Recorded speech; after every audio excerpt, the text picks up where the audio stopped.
years ago, I was planning a lesson for my students, and I was going to take pictures of all sorts of examples in the real world of mathematical concepts. And as I was talking to someone about it, it occurred to me, that's an awful lot of work for me to do. I'm not the one that should do it, the kids should.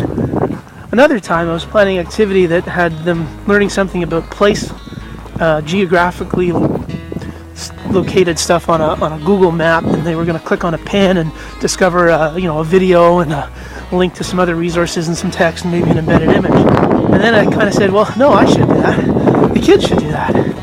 And that's when I slowly started to shift my teaching from being, I guess what you might call teacher-centric teaching to student-centric teaching.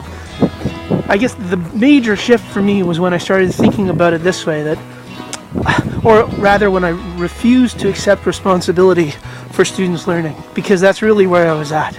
And instead, I took on the responsibility of creating the conditions for kids to learn. And how do you do that? What sorts of things need to be in place to help kids learn? Well, some things are, in what ways can I help them make their thinking visible to each other and to me? And in what sorts of ways can I create opportunities for them to discuss and connect with each other, with me, and maybe with other people?